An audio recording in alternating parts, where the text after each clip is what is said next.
এই বাচ্চাগুলোর মা বাবা নাই, কেউ পরিচয় দিতেও চায় না, গেটের কাছে চোরের মতো এসে রেখে চলে যায়। কিন্তু দিন শেষে যখন কেউ মারা যায়, ঠিক এই বাচ্চাদেরকেই নিয়ে গিয়ে তারা কাফনের খাটিয়ার পাশে রেখে তাদের দ্বারাই কোরআন তেলাওয়াত করে। অনেক অদ্ভুত বিষয়টা। আসলে আপনি যার পরিচয় দিচ্ছেন না, আবার তাকেই আপনি আপনার কাজে ব্যবহার করতেছেন। এখানে এমনও কিছু ছাত্র আছে যাদেরকে মাদ্রাসার গেটে বা মাদ্রাসার বাহিরে রেখে গেছে, কিন্তু তা এমন কোনো অভিভাবক ছিল না যারা পরিচয় দিয়ে এখানে ভর্তি করাই যাবে। তাদের মা বাবা নাই, এটা তাদের জন্য সবচেয়ে বড় কষ্টের এবং আমাদের জন্য বড় কষ্টের। কারণ তাদের পরিচয় দেওয়ার মতো একজন অভিভাবকও মিলল না যে একটা মাদ্রাসায় এসে শিক্ষা প্রতিষ্ঠানে পড়বে। হয়তো টাকা পয়সার অভাবের কারণে বা এরকম কোনো সিচুয়েশনে পড়ে তারাও পরিচয় গোপন করে হয়তো চলে গেছে। আমার পিছনে অনেক ছাত্ররা খেলতেছে, তাদের পরিচয় আমাদের জানা নেই, তাদের গেটের কাছে রেখে গেছে, কিন্তু তাদের অভিভাবকরা পরিচয় দিয়ে যায়নি যে আমার ছেলে, আমার ভাতিজা, ভাই, এরকম কোনো পরিচয় দিয়ে যায়নি। তখন মাদ্রাসার গেটের কাছে রেখে গেছে, আমরা সাক্ষাৎ করে দেখা করছি যে তোমাকে আসলে কে রেখে গেল। তখন তার ভিতর থেকে কান্নার আওয়াজ ছাড়া আমরা অন্য কিছু পাই না। কান্নার সুরে হয়তো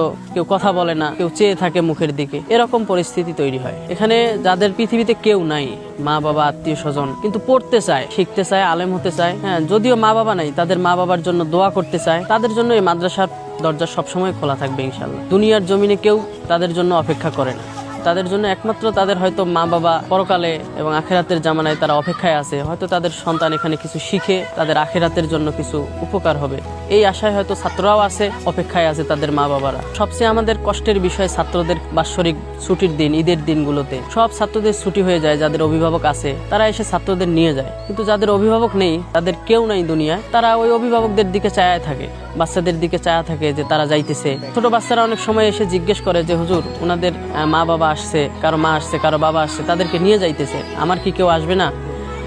এরকম অনেকেই জিজ্ঞেস করে। তখন আমরা শুধু তাকাই, তাদের কথা আমরা শুনি, কিন্তু আমাদের বলার কোনো ভাষা থাকে না। এদের সবচেয়ে বড় কষ্ট মা বাবা নাই। যার মা বাবা নাই আসলে তার তো সবচেয়ে বড় কষ্ট এটাই। দেখেন, খাবার দিলে মানুষ একবেলা বাঁচে, কিন্তু মা বাবা ছাড়া মানুষ বাঁচতে পারে না। ছাত্ররা এই যন্ত্রণা নিয়েই মাদ্রাসার মধ্যে বেঁচে আছে। ছাত্ররা দেখা যায় অনেক সময় তরকারি পেলেও সে পরিমাণ আমাদের হয়তো সামর্থ্য হয় না, আমরা দিতে পারি না, একটু পরিমাণে কম হয়ে যায়, তাদের পর্যাপ্ত পরিমাণ হয় না। থাকার জায়গা, আমাদের ছাত্র অনেক, কিন্তু আমাদের মাদ্রাসার রুম একটা। এই গরমের সময় উপর থেকে তাপ, নিচের চতুর্দিকের তাপ, টিনের ঘর হওয়ার কারণে আমাদের এক রুমেই 80 জন ছাত্র থাকে এবং তাদের থাকা অনেক কষ্ট, খুব চাপাচাপি করে রাখতে হয়। মাদ্রাসায় ঘর না থাকার কারণে তাদের এই আবাসন ব্যবস্থা আমরা ভালো করতে পারতেছি। সকালে অনেক সময় আলু ভর্তা, ডাল, সবজি, দুপুরে ডিম, মাছ, অনেক সময় গোশত, বাজার অনুসারে যে বাজারটা সবসময় বেশি পাওয়া যায় এই খাবারটা আমরা নিয়ে আসার চেষ্টা করি। এদের এই খাবারের কষ্টের মাঝে যখন কেউ হঠাৎ করে ভালো কোনো বাজার, মাছ, তরকারি বা কোনো খাসি কেউ দিয়ে যায়, তখন তারা তাদের সেই দিনটাকে ঈদের আনন্দের দিনের মতো মনে করে যে আজকে একটু ভালো খাবার পাবো।